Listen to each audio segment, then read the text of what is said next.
Hello students, welcome back in BBVN online class. हमने पाठ पढ़ा था चिट्ठी का सफ़र, पाठ 6। आज उसी के हम करेंगे प्रश्नोत्तर। चिट्ठी पत्री, चिट्ठी कहो या पत्री कहो या पत्र कहो, एक ही बात है।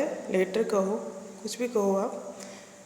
प्रश्न नंबर 1 है, गांधी जी को सिर्फ उनके नाम और देश के नाम के सहारे पत्र कैसे पहुंच गया होगा। हमने चैप्टर में पढ़ा था कि गांधी जी को तो उनके नाम और देश के नाम के सहारे पत्र पहुंच गया था। तो इसका उत्तर है, गांधी जी भारत में ही नहीं विदेशों में भी प्रसिद्ध थे। उनके बारे में सभी को पता होता था कि वे किसी खास समय में किस स्थान पर हैं। इस कारण उनको सिर्फ उनके नाम और देश के नाम के सहारे पत्र पहुंच गया होगा या पहुंच जाता होगा। ओके स्टूडेंट्स, क्योंकि जो बहुत ज़्यादा प्रसिद्ध होता है उसके बारे में हमारे देश में ही नहीं विदेशों में भी उनके बारे में लोग जानते हैं। तो अगर विदेश से भी कोई पत्र आता है तो उन्हें पता होता है कि इस समय गांधी जी कहाँ होंगे।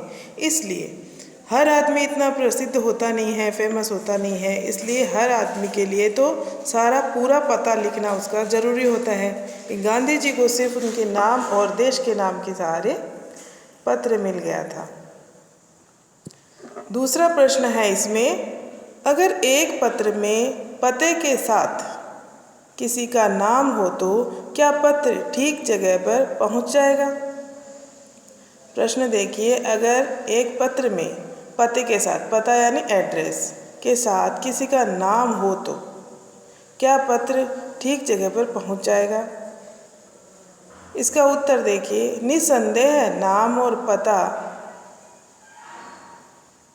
शेल पत्र ठीक जगह पर, नाम और पते से पत्र ठीक जगह पर पहुंच जाएगा। ये जो लेस लिखा हुआ है इसमें, ये आप लेस नहीं लिखेंगे, यहाँ लिखेंगे आप निसंदेह। निसंदेह यानी जरूर। नाम और पता अगर लिखा हुआ होता है तो पत्र ठीक जगह पे पहुंच जाता है। ओके, नेक्स्ट तीसरा प्रश्न है, नाम न होने से क्या समस्याएं आती है। अब हम जानते हैं नाम न होने से हम किसी को नहीं ढूंढ सकते, बिना नाम के हम किसी को नहीं ढूंढ सकते हैं। तो नाम न होने से क्या क्या समस्याएं आती है, देखिए उत्तर में, नाम न होने से डाकिये को यह पता करने में थोड़ा मुश्किल होता है कि पत्र किसका है, और हो सकता है उस आदमी की जगह किसी और के हाथ में पत्र पहुंच जाए। नाम अगर नहीं है, पता लिखा है आपने, तो हो सकता है उस घर तक तो वह पहुंच जाता है, डाकिया पोस्टमैन उस घर तक पहुंच जाता है। लेकिन अगर उस घर में 10 सदस्य रहते हैं, 5 रहते हैं, तो 5 में से किसी एक के हाथ में देगा, क्योंकि नाम तो उस पे है नहीं। और अगर नाम होता है तो जिसका नाम है उसी के हाथ में पत्र देगा। और कई बार कुछ पत्र गोपनीय उसमें समाचार होते हैं जिनको गुप्त रखे जाते हैं, तो हो सकता है कि वो समाचार दूसरे के हाथ में चले जाए, इसलिए नाम लिखना बहुत आवश्यक है। ओके, नेक्स्ट हमारा 4th क्वेश्चन है, पैदल हरकारों को किस किस तरह की दिक्कतों का सामना करना पड़ता होगा। हमने इसमें चैप्टर में पढ़ा है चिट्ठी का सफ़र में कि पहले प्राचीन काल में पैदल आदमी भी जाते थे संदेश देने के लिए, जिनको क्या कहते हैं, हरकारे। अभी भी जाते हैं, अभी भी कुछ दुर्गम स्थलों के ऊपर पैदल हरकारों को भेजा जाता है, कबूतरों को भेजा जाता है। ओके, तो इसका उत्तर देखते हैं, पैदल हरकारों को हर तरह की जगहों पर पहुंचना होता था, चाहे वह जगह कितनी भी कठिन हो, कितना भी दुर्गम रास्ता क्यों ना हो, पथरीला हो, दलदल हो, उन्हें हर जगह पे पहुंचना ही पड़ता था। उन्हें डाक की रक्षा भी करनी होती थी। डाकू, लुटेरों या जंगली जानवरों की चपेट में आने का डर हमेशा बना रहता था, क्योंकि जंगलों को पार करना होता है, पहाड़ों को पार करना होता है, नदियों, समुद्रों, तो उनको हमेशा अगर जंगलों से जाते तो जंगली जानवरों का डर ये बना रहता था।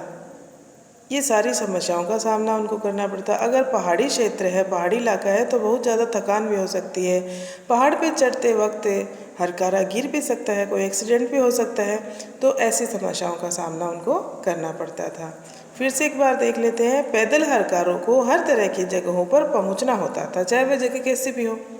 उन्हें डाक की रक्षा भी करनी होती थी। डाक यानी जो संदेश वो लेके जा रहा है उसकी सुरक्षा करनी होती थी।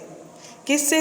डाकू, लुटेरों या जंगली जानवरों की चपेट में आने का डर हमेशा बना रहता था।